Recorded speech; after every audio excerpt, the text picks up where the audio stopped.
Well, welcome back to another Coffee and a Chat. I had an interesting experience today, and I just thought I'd take a few minutes here and share it with you. So before I share what happened, I want to read 1 Peter 5, verses 6 through 9 to you, because this is what happened today, I think. So it says, "Humble yourselves, therefore, under the mighty hand of God, that he may exalt you at the proper time, casting all your anxiety upon him, because he cares for you. Be of sober spirit, be on the alert.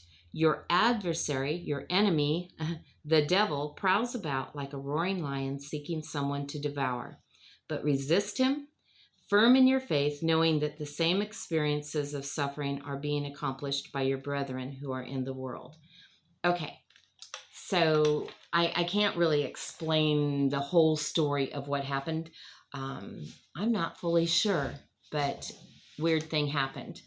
So I want to I'm talking to all of you today, because we do have an enemy that is looking, like a roaring lion, looking for someone who he may devour. And sometimes the way he devours us, or tries to, is by breathing threats at us, getting us kind of a little off,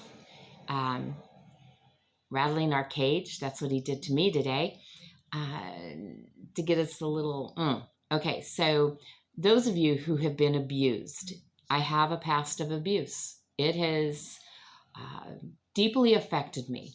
I have suffered a lot of trauma, and there are days like today that really bring into light just how much trauma there has been in my life, when I am caught off guard, and I just, my body, my mind, my spirit, it all just kind of collides and reacts to the threat, or the memory, the trigger. So today had an odd phone call from somebody who does not know me. They do not know Marvin. They do not know us at all. It was to do with business. But in that call, a name of one of my abusers from the past, someone long gone, has not had access to me or anything for a long time. And their name was, it was like brought up right from the get-go in this phone conversation. And I immediately began to feel this sense of panic. What has happened? Why would this person's name be being mentioned? There was a lot going on, and my heart rate went up, and I began to break out in a sweat, and panic began to set in, and even Marvin had this look of what, because the call came to his phone of all things, and he's like, what are you talking about, that person? Like, why would you bring, anyway, it was very complicated, and in a long roundabout way, I think eventually after the call, I figured out what had happened, why that person's name was even mentioned, because it didn't make sense. It didn't have anything to do with anything. And like, how would they even know about that person? It was a freak thing that happened. Okay. Well, that person, they don't know. But the enemy used something there to get a name to come out of their mouth to make me feel threatened and fearful. But I quickly recognized that this has to be that the enemy roaring, trying to see if he can devour me. And no, thank you. You see, there's another lion that the Bible talks about, and that's the Lion of Judah. That is Jesus Christ, my Lord and Savior. And that's the lion that I follow. That's the lion who I am all in with. And my life is all about him. And I am surrendered to him. And I know that he doesn't go around trying to devour me or anybody else. But the Lion of Judah is there to save me, to protect me, to comfort me. And so I was able to switch gears from the lion who is the enemy to the lion who is my Savior. and it brought me through it. Now, why would even any of this happen? I'm telling you, it was one of those weird things that there had to be something else going on, something spiritually going on to try to cause a problem. I felt like I need to share this because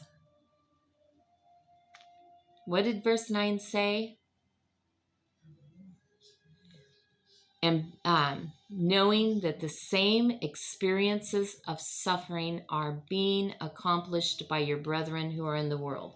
Now, in context with this, I would have to look at that and say, okay, so the same way that the enemy tried to trip me up today, he'll use similar things in trying to trip you up. So I want to give you a heads up and have you aware and know that it says, but resist him firm in your faith. Okay, that he's a roaring lion that's sounding all threatening, but if we don't give in to him, then he really can't take advantage of us. And so remember that if you are a follower of Jesus Christ, when the enemy comes in breathing threats and trying to make you feel hopeless and helpless and caught off guard with something from way back in your past coming up to hit you in the face and feel like a threat, that if you're a follower of Jesus Christ, you don't have to fear the enemy who is your adversary, the lion who is your enemy, your adversary, because your hope is in Jesus Christ, the Lion of Judah. 2 lions. Which one are you following? Which one are you listening to? Oh, thank goodness. Today I was listening to the Lion of Judah, or after the adversary got my attention, I was able to get it back on track, and I'm okay. And everything's fine. And there is no threat. There is no danger. 95% of everything we worry about is never even an issue, right? So there is no threat. There is no danger. It just was a tickling to see if he could get a reaction. All right. Well, that's really kind of a short one today, but that's the heads up I wanted to give you. I love you guys. Since it's short, let me again say, if you want to talk to me privately, my email address is in the description of this video. I soon will have a P.O. box, I think, moving in that direction and seeing how that whole thing will work out. And so that will give you another way of contacting me. Other than that, if you are not subscribed, I would really appreciate you subscribing to this channel, hitting that notification bell so you know every day when a new video comes up. Please like the videos, hit that little thumbs up for me, leave me comments, and if you know of somebody that might benefit from these videos in any way, share it. And that would be a great help to this ministry that God has given me. All right. I love you guys. You have an awesome day, and I'll talk to you tomorrow.